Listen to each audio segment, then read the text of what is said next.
ನೀವು ನೋಡ್ತಾ ಇದ್ದೀರಾ ಜನಸೇವಾ ಕನ್ನಡ ಟಿವಿ, ಇದು ನಿಮ್ಮ ವಾಹಿನಿ. ಮಂಡ್ಯ ನಗರಕ್ಕೆ ಹೈಟೆಕ್ ಟಚ್ ಕೊಟ್ಟ ಡೈನಾಮಿಕ್ ಶಾಸಕ ರವಿಕುಮಾರ್ ಗಣಿಗಾರ್ ಅವರು. ಮಂಡ್ಯ ನಗರದ ಕೆಎಸ್ಆರ್ಟಿಸಿ ಬಸ್ ನಿಲ್ದಾಣದ ಎದುರು ಆಸ್ಥಾ ಫೌಂಡೇಶನ್ ಬೆಂಗಳೂರು ನಿರ್ಮಾಣದ ಹವಾನಿಯಂತ್ರಿತ ಹೈಟೆಕ್ ಸಾರ್ವಜನಿಕ ಶೌಚಾಲಯವನ್ನು ಟೇಪ್ ಕಟ್ ಮಾಡುವ ಮೂಲಕ ಶಾಸಕ ರವಿಕುಮಾರ್ ಗಣಿಗಾರ್ ಅವರು ಉದ್ಘಾಟಿಸಿದರು. ಈ ಸಂದರ್ಭದಲ್ಲಿ ನಗರಸಭೆ ಮಾಜಿ ಅಧ್ಯಕ್ಷ ಎಚ್.ಎಸ್. ಮಂಜೂರ್ ಅವರು, ಬ್ಲಾಕ್ ಕಾಂಗ್ರೆಸ್ ಅಧ್ಯಕ್ಷ ರುದ್ರಪ್ಪರವರು, ನಗರಸಭೆ ಸದಸ್ಯರುಗಳಾದ ಶ್ರೀಧರ್, ರಾಮಲಿಂಗು, ನಗರಸಭೆ ಎಇಇ ರವಿಕುಮಾರ್ ರವರು, ಆಸ್ಥಾ ಫೌಂಡೇಶನ್ ವಿನಯ್ ಕುಮಾರ್ ರವರು, ಸತ್ಯಂ ಭಾರತಿ ಹಾಗೂ ಇತರರು ಉಪಸ್ಥಿತರಿದ್ದರು.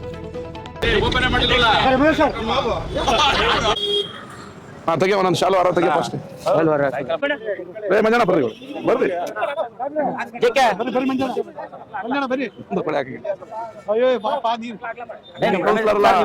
ನಿಮ್ದೆ ಅಧ್ಯಕ್ಷತೆ ಎಲ್ಲ ಏನಾರ ಅಲ್ಲಿ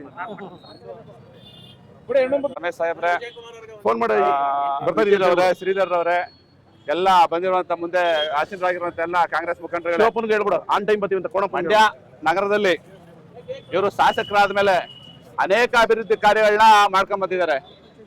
ಅದರಲ್ಲಿ ಒಂದು 20 ವರ್ಷದಿಂದ ನೆಲೆಗುದಿ ಬಿದ್ದಂತ ಮಂಡ್ಯ ಕಾರ್ಯಮನೆ ಗೇಟ್ ಹತ್ರ ಒಂದು ರಸ್ತೆ ಮತ್ತೆ ಕೆರಗೋಡು ರಸ್ತೆ ಅಭಿವೃದ್ಧಿ, ಅದರ ಪ್ರಥಮವಾಗಿ ಅದನ್ನ ಕೈಗೆತ್ಕೊಂಡು ಅದನ್ನ ಅಚ್ಚುಕಟ್ಟಾಗಿ ಕಾರ್ಯನಿರ್ವಹಿಸಿದ್ದಾರೆ. ಬೋದ್ನೂರು ಮಂಗಯ್ಯ ಬಡಾವಣೆ ಅದನ್ನ ಅಭಿವೃದ್ಧಿ ಮಾಡೋದ್ರಲ್ಲಿ ಯಶಸ್ಸನ್ನ ಕಂಡಿದ್ದಾರೆ. ಅವ್ರಿಗೆಲ್ಲ ನಿವೇಶನಗಳನ್ನ ನೀಡೋದ್ರ ಮುಖಾಂತರ ಆ ಫ್ಯಾಮಿಲಿ ಏನು ಸುಮಾರು ವರ್ಷಗಳಿಂದ ಹೋರಾಟ ಮಾಡ್ತಾ ಇದ್ರು, ಅವ್ರಿಗೆಲ್ಲ ಅನುಕೂಲ ಆಗುವಂತ ರೀತಿಯಲ್ಲಿ ಮಾಡ್ಕೊಟ್ಟಿದ್ದಾರೆ. ಮಂಡ್ಯ ನಗರದಲ್ಲಿ ನಂದಾ ಟಾಕೀಸ್ ಇಂದ ಕಾರಿಮನೆ ಗೇಟ್ ಅವ್ರಿಗೆ ಓಡಾಡಕ್ಕೆ ಆಯ್ತಾ ಇರಲಿಲ್ಲ. ರೋಡ್ 5 ಅಡಿ 4 ಅಡಿ 3 ಅಡಿ ಹಳ್ಳ ಬಿದ್ದಿತ್ತು. ಶುಗರ್ ಫ್ಯಾಕ್ಟ್ರಿಗೂ ಬರೋಕ್ ಆಯ್ತಿಲ್ಲ. ರೈತರು ಎತ್ತಿನ ಗಾಡಿ ಆಗ್ಲಿ, ಲಾರಿ ಆಗ್ಲಿ, ಟ್ರ್ಯಾಕ್ಟರ್ ಆಗ್ಲಿ ಬರೋಕ್ ಆಗ್ತಿರ್ಲಿಲ್ಲ. ಆ ಅಭಿವೃದ್ಧಿ ಮಾಡ್ತಾ ಇದಾರೆ. ಈಗ ಉದ್ದಕ್ಕೂ ನೋಡ್ತಾ ಇದ್ರಿ, ಈ ಕೂತಿರೋ ಜಾಗನೂ ಸೇರಿ ಹೇಳ್ತಾ ಇದ್ದೀನಿ, 33-40 ಕೋಟಿನಲ್ಲಿ ರಸ್ತೆ ಅಭಿವೃದ್ಧಿ ಹಾಗೂ ಈ ಫುಟ್ಪಾತ್ ನ ನವೀಕರಣ ಮಾಡ್ತಾ ಇದ್ದಾರೆ. ಹೊಸದಾಗಿ ನವೀಕರಣ ಮಾಡ್ತಾ ಇರುವಂತಹದ್ದು ಇದು ಯಾರೂ ಮಾಡಿರಲಿಲ್ಲ ಅಂತ ಮಹತ್ ಕಾರ್ಯವನ್ನ ಮಾಡ್ತಾ ಇದ್ದಾರೆ.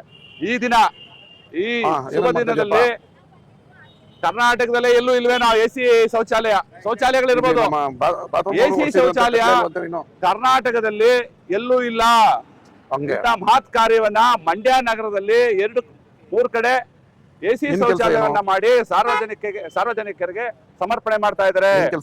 ಇದರ ಉಸ್ತುವಾರಿ ತಗೊಂಡಿರುವಂತ ವಿನಯ್ ಕುಮಾರ್ ಅವರಿಗೆ ನಾನು ಅಭಿನಂದಿಸ್ತಾ ಇದ್ದೀನಿ. ಜೊತೆಗೆ MLA ಸಾಹೇಬರಿಗೆ ಮಂಡ್ಯ ನಗರದ ಜನತೆಯ ಪರವಾಗಿ ಹೃತ್ಪೂರ್ವಕವಾದಂತ ಅಭಿನಂದನೆಗಳನ್ನ ಮಗದೊಮ್ಮೆ ಸಲ್ಲಿಸ್ತಾ ಇದ್ದೀನಿ. ಇಂಥ ಒಬ್ಬ ವ್ಯಕ್ತಿನ ಪಡೆದಿರುವಂತ ನಾವು ಮಂಡ್ಯ ಕ್ಷೇತ್ರದ ಜನತೆ ನಾವೇ ಪುಣ್ಯವಂತರು ಅಂತ ಹೇಳ್ತಾ ನನ್ನ ಮಾತನ್ನ ಮುಗಿಸ್ತೀನಿ. ರಮೇಶ್ ಅವರಿಗೆ ಒಳ್ಳೆದಾಗ್ಲಿ, ಒಳ್ಳೆ ಕೆಲಸ ಮಾಡಿದ್ರಿ. ಮಂಡ್ಯ ಬದಲಾಗಬೇಕು, ಮತ್ತೆ ಮನುಷ್ಯನಿಗೆ 2 ಟೈಮಲ್ಲಿ ನೆಮ್ಮದಿ ಇರಬೇಕು. ಒಂದು ನಿದ್ದೆ ಮಾಡುವಾಗ, ಇನ್ನೊಂದು ಶೌಚಾಲಯಕ್ಕೆ ಹೋಗುವಾಗ. ಇವತ್ತು ಮಂಡ್ಯ ನಗರದಲ್ಲಿ ಸುಸರ್ಜಿತವಾದ ಶೌಚಾಲಯಗಳಿರಲಿಲ್ಲ, ಎಲ್ಲ ಗಬ್ಬು ನಾಡ್ತಾ ಇದ್ವಿ. ಆದ್ರಿಂದ ಮಂಡ್ಯಕ್ಕೆ ಹೊಸ ಹೈಟೆಕ್ ಸ್ಪರ್ಶ ಕೊಡಬೇಕು. ಕ್ಲೀನ್ನೆಸ್ ಇಂಪಾರ್ಟೆಂಟು, ಸ್ವಚ್ಛತೆ ಇಂಪಾರ್ಟೆಂಟು ಅಂತ ಗಮನದಲ್ಲಿ ಇಟ್ಕೊಂಡು ಆಸ್ಥಾ ಫೌಂಡೇಶನ್ ಜೊತೆ PPP ಮಾಡಲಲ್ಲಿ ಸರ್ಕಾರ 1 ರೂಪಾಯಿನೂ ಕೂಡ ಅವ್ರಿಗೆ ಅದಕ್ಕೆ ವಿನಿಯೋಗಿಸಿಲ್ಲ. ಖಾಸಗಿಯವರ ದುಡ್ಡಲ್ಲೇ ಇದನ್ನ ನಿರ್ಮಾಣ ಮಾಡಿದ್ದಾರೆ. ಕೇವಲ 5 ರೂಪಾಯಿ ಮಾತ್ರ ಅವರು ಚಾರ್ಜ್ ಮಾಡ್ತಾ ಇದ್ದಾರೆ. ಇದನ್ನ ಉಪಯೋಗಿಸ್ಕೊಂಡು ಸಾರ್ವಜನಿಕರು ಸ್ವಚ್ಛತೆಯನ್ನ ಮಂಡ್ಯ ನಗರದಲ್ಲಿ ಕಾಪಾಡಬೇಕು. ಎಲ್ಲಂದ್ರಲ್ಲಿ ಶೌಚಾಲಯಕ್ಕೆ ಹೋಗೋದು, ಯೂರಿನ್ ಪಾಸ್ ಮಾಡೋದು, ಇದೆಲ್ಲ ನಗರವನ್ನ ಅಂದವನ್ನ ಕೆಡಿಸ್ತಾ ಇತ್ತು. ಮತ್ತೆ ಇನ್ನು ನಾವೆಲ್ಲೋ ಶತಮಾನಗಳಲ್ಲಿ ಇದೀವಿ ಅನ್ನೋ ಭಾವನೆಗಳು ಬರ್ತಾ ಇದ್ವು. ಈಗ ದೇಶ ನಗರಗಳು ಮುಂದುವರೆದಂತ ಸಂದರ್ಭದಲ್ಲಿ ನಾವು ಸುಸರ್ಜಿತವಾದ ಶೌಚಾಲಯವನ್ನ ಸಾರ್ವಜನಿಕರಿಗೆ ಕೊಡ್ಲಿಲ್ಲ ಅಂತ ಹೇಳಿದ್ರೆ ಸರ್ಕಾರ ಫೇಲ್ಯೂರ್ ಅನ್ನೋ ಭಾವನೆಗಳು ಬರ್ತಿತ್ತು. ಇನ್ನು ಮಂಡ್ಯದಲ್ಲಿ ಇನ್ನೂ ಇದೇ ರೀತಿಯ PPP ಮಾಡಲಲ್ಲಿ ಇನ್ನೂ 2 ಶೌಚಾಲಯಗಳನ್ನ ನಿರ್ಮಿಸಿ ಸಾರ್ವಜನಿಕರಿಗೆ ನಾವು ಒದಗಿಸ್ತೀವಿ. ಅದೇ ರೀತಿ ಮುಂದಿನ ದಿನಗಳಲ್ಲಿ ಮಂಡ್ಯ ಕೂಡ ಹಲವಾರು ಯೋಜನೆಗಳನ್ನ ಹಾಕಿದೀವಿ. ಮಂಡ್ಯ ನಗರ ಕೂಡ ಬದಲಾವಣೆಯನ್ನ ಕಾಣುತ್ತೆ. ಈ ಮೂಲಕ ನನ್ನ ಮಾತನ್ನು ಮುಗಿಸ್ತೀನಿ. ಧನ್ಯವಾದ. ಸಬ್ಸ್ಕ್ರೈಬ್ ಬಟನ್ ಮೇಲೆ ಕ್ಲಿಕ್ ಮಾಡಿ ಹಾಗೂ ನಮ್ಮ ಹೊಸ ವಿಡಿಯೋ ನೋಟಿಫಿಕೇಶನ್ಗೋಸ್ಕರ ಪಕ್ಕದಲ್ಲಿ ಕಾಣುವ ಬೆಲ್ ಬಟನ್ ಮೇಲೆ ಕ್ಲಿಕ್ ಮಾಡಿ ಹಾಗೂ ಲೈಕ್ ಮಾಡಿ, ಶೇರ್ ಮಾಡಿ, ಕಮೆಂಟ್ ಮಾಡಿ.